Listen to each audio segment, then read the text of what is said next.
열린교회 성도 여러분 안녕하세요. 이 시간에 우리가 함께 나눌 동영상 강의는 구약 이야기 16번째 시간입니다. 오늘은 간단하게 우리가 그동안 창세기를 통해서 말씀을 나누었는데요. 창세기에 나오는 말씀 가운데 좀 의문나고 질문되는 사안들에 대해서 두 가지만 말씀을 드리도록 하겠습니다. 이 질문은 이제 숫자에 관련된 이야기입니다. 지난주에 우리가 이제 요셉에 대해서 함께 잠시 말씀을 나누었는데요. 요셉이 총리가 된 후에 야곱과 그의 아버지 야곱과 그 모든 가족을 초청을 합니다. 그런데 그 인원이 창세기에는 70명으로 나오고요. 그리고 사도행전에 스데반 집사가 설교하는 과정에서는 75명으로 이렇게 좀 다른 숫자가 나옵니다. 그래서 저는 사실은 그 숫자가 뭐 다를 수도 있고 어떻게 계산했느냐에 따라서 조금 이제 변동이 될 수도 있다고 생각을 하는데 어떤 분들은 이것이 많이 힘들어요. 왜냐하면 하나님의 말씀은 오류가 없어야 된다고 생각을 하고 성경을 읽으시기 때문에 당연히 좀 마음이 불편합니다. 창세기에서는 70명, 왜 사도행전에서는 75명으로 이야기를 하는지 오늘 그 이유를 잠시 생각을 해보기를 원합니다. 자, 여러분들 창세기 46장에 보면요. 70명이라는 숫자가 나오는데 그 숫자는 어떤 숫자냐면 자부들, 즉 며느리들을 다 제외한 아들과 이제 손자들의 숫자가 이제 등장을 합니다. 그것이 바로 이제 70명인데요. 그런데 좀 전에 제가 이제 말씀드린 대로 사도행전 7장에 스데반이 이제 사람들 앞에서 설교할 때 야곱에 관한 이야기를 합니다. 그 가족의 수를 이제 거론합니다. 그때 사도행전 17장 12절에서 14절을 보시면 그 부친 야곱과 온 친족 75명을 청하였더니 이런 말씀이 있습니다. 왜 이 숫자가 다를까? 여기서 여러분들이 아셔야 될 것이 있습니다. 스데반 집사가 참고했던 성경이 어떤 성경일까를 우리가 좀 봐야 될 것 같은데요. 제가 언젠가 70인역에 대해서 여러분들께 말씀드린 적이 있습니다. 70인역. 이것은 히브리어 성경을 헬라어 성경으로 번역한 성경입니다. 여러분들이 아시는 것처럼 333년에 알렉산더가 이제 세계를 제패한 후에 그가 강하게 드라이브 걸었던 일이 있습니다.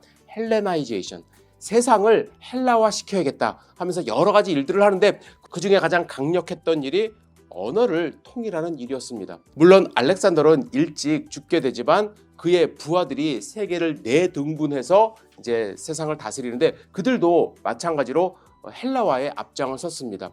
특별히 프톨레미오스라는 이제 사람이 이집트 땅을 다스렸는데 그 이집트 땅을 다스리면서 그가 했던 일 가운데 중요한 사업이 큰 도서관을 짓고 세상에 많은 책들을 거기다가 이제 소장하고 싶은 욕심이 있었다고 합니다.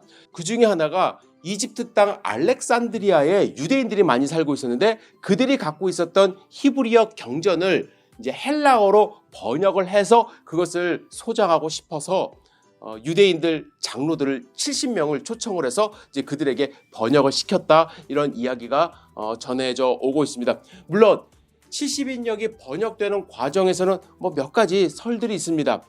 첫 번째, 제가 말씀드린 그러한 설이 있고요. 두 번째는 이미 유대인들 사이에 많이 헬라화 되었기 때문에 더 이상 히브리어 경전을 읽을 수 있는 사람이 없어서 그들이 자발적으로 이제 번역했다라는 사람도 있고, 또 어떤 사람은 장로들을 초청해서 그런 것이 아니라 여러 반발이 있었지만 강압적으로 이제 번역을 시켰다, 이렇게 주장하는 분들도 있습니다. 여하튼 중요한 것은 예수님이 탄생하기 약 200년 전쯤에 이제 헬라어 경전이 생기게 된 것입니다.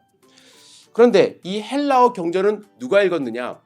디아스포라들, 유대인으로서 세계 각국에 흩어져 살고 있던 유대인들이 본인들이 나면서부터 들었던 언어가 헬라어이기 때문에 이제 헬라어 경전을 많이 읽었고요. 그리고 중요한 것은 이 헬라어 경전을 어디서 주로 읽었냐면 교회에서 많이 읽기 시작을 합니다. 왜요? 교회 안에는 헬라인들이 많이 있었기 때문에. 그래서 헬라어 경전이 교회에 보급이 되기 시작하면서 교회에서 구약 경전으로 읽었는데, 스데반 집사님은 유대인이었지만 그들 안에 헬라인들이 있어서 아마 이 헬라어 경전을 같이 읽었으리라 생각을 하고요. 그리고 팔레스타인 안에 살고 있는 유대인들도 이미 어릴 때부터 헬라어에 많이 노출이 되어서 헬라어가 쉬웠고, 그리고 히브리어는 이미 고대 히브리어가 되어서 특별히 랍비들처럼 공부를 따로 하지 않으면 읽을 수 없는 그러한 상황이 되었다라고 이야기를 합니다. 그래서 스데반 집사가 참고했던 성경은 이제 헬라어 경전이었을 것이라고 이제 이야기를 합니다. 왜냐하면 헬라어로 번역된 70인역에 그렇게 기록이 되어 있습니다. 제가 70인역 번역을 읽어드리겠습니다. 야곱과 함께 애굽에 이른 자는 야곱의 자부 외에 66명이니 이는 다 야곱의 몸에서 나온 자며 애굽에서 요셉에게서 낳은 아들이 9명이니 야곱의 집 사람으로 애굽에 이른 자의 도합이 75명이었더라. 자, 다른 말로 하면 70인역에서 말하는 75명에는 요셉의 후손을 이제 므낫세와 에브라임을 포함함과 동시에 그의 자손들, 손자들까지도 포함을 한 것입니다. 근데 여기에 조금 문제는 있습니다. 시점이 맞질 않아요. 왜 그러냐면 야곱이 애굽에 왔을 때 에브라임과 므낫세는 어린 나이였거든요. 7살, 5살 그 정도밖에 안 됐고, 그래서 학자들은 이 기록이 원래 언제 기록이 된 것이냐면 야곱이 죽을 때는 이미 그들이 이제 20세 청년이 되어서 결혼을 일찍 했다고 하면 자손을 낳았기 때문에 그때 인원을 계산을 하면 손자들까지 계산을 하면은 75명이 됐을 거다 이렇게 이야기를 합니다. 여러분들이 아셔야 될 것이 두 번역본이 조금 내용이 다른 것은 사실입니다. 여기서 우리가 알아야 될 것이 있습니다. 우리가 하나님의 말씀을 읽을 때에 하나님의 말씀이기 때문에 경외감을 갖고 성경 안에 오류가 없을 거라는 생각을 갖고 읽는 것은 중요합니다.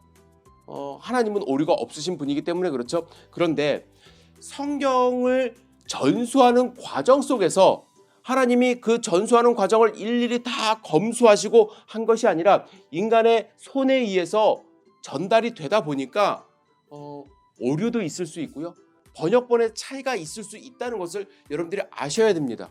그것을 인정하지 않으면 이 성경을 받아들이기가 참 힘들어요. 생각보다 여러분들이 성경을 읽으시면은 번역이 되기 힘든 부분도 있고 때로는 오탈자도 있고요. 때로는 오류가 발견되는 경우도 있습니다. 그런 경우에 하나님이 오류다라고 생각하실 것이 아니라 서기관들이 받아 적으면서 또 이 번역에서 저 번역으로 옮기는 과정 속에서 인간이 완벽하게 지금 컴퓨터도 오류가 나는데 인간이 그 많은 하나님의 말씀을 받아 적으면서 오류가 날 수도 있다는 것을 염두에 두시고 여러분들이 성경을 읽으실 때 오히려 그럴 수 있다.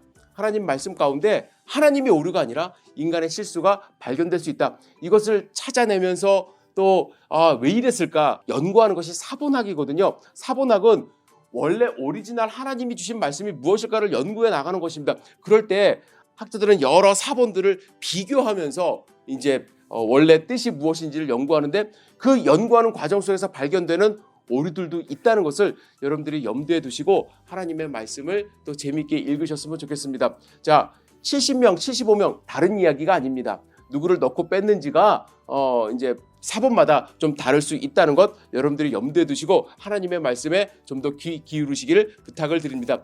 또 한 가지만 말씀드리고 성경 이야기 마무리하도록 하겠는데요. 요셉이 야곱을 초청을 해서 가족들이 함께 애굽에 들어옵니다. 이 애굽 땅에서 그 가족들이 몇 년 만에 출애굽을 하게 될까요?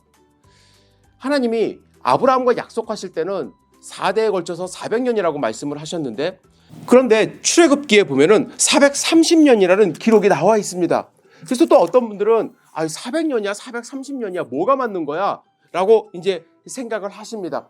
저의 입장에서는 사실은 30년쯤은 별거 아니고 그럴 수도 있지 라는 생각으로 이제 넘길 수도 있는데 또 민감하게 성경을 읽으시는 분들은 하나님의 말씀이 틀린 거 아니야? 왜 모순이지? 라고 이야기하실 수가 있습니다. 이거 하나님의 말씀이 빗나간 거 아니야? 틀린 거 아니야? 라고 생각하실 수 있는데 이것은 성경 기록의 문제, 사본학, 무슨 번역 이런 문제가 아닙니다.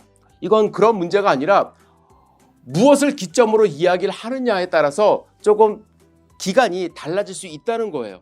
하나님은 그들이 이방에 객이 되어 종살이하는 기간을 약 400년으로 말씀을 하고 계십니다. 하지만 출애굽기에서 이야기하는 것은 야곱이 모든 가족과 함께 애굽에 도착해서 탈출하는 그 기간을 이야기했을 때 430년을 이야기하는 것이죠. 초창기 약 30년 이상은 요셉이 살아 있었고 또 야곱도 살아 있었기 때문에 애굽에서 핍박을 받았던 그러한 시기는 아닙니다. 그리고 본격적인 핍박을 받은 것은 모세가 태어날 무렵부터 이제 요셉을 모르는 왕이 일어나서 왕조가 완전히 바뀌어서 이제 시작이 된 것이죠. 그래서 성경에서는 그들이 총 애굽에 있었던 기간은 430년. 그러나 그들이 타향살이를 하면서 조금 어려움을 경험했던 시기는 약 400년 이렇게 말씀을 하고 있는 것입니다. 그래서 이것은 어떠한 오류의 문제가 아니라는 것을 여러분들이 염두에 두시고 성경을 읽으시면 좋을 것 같습니다. 오늘은 간단하게 이렇게만 말씀을 드리겠습니다. 성경을 읽으실 때 민수기서를 읽으셔도 그렇고요. 또 다른 성경을 읽으실 때 좀 숫자 때문에 헷갈리고 또 숫자가 이게 잘 안 맞아서 어려운 부분들이 있긴 합니다. 그럴 때 다시 한번 짚어드리도록 하겠습니다. 여러분 성경을 읽으실 때 하나님의 말씀을 마음 가운데 새기시고 하나님이 왜 그러셨을까? 어떠한 의미가 있을까? 깊이 묵상해 보시는 귀한 하나님의 자녀들 되기를 주님의 이름으로 축복합니다. 여러분들 감사합니다.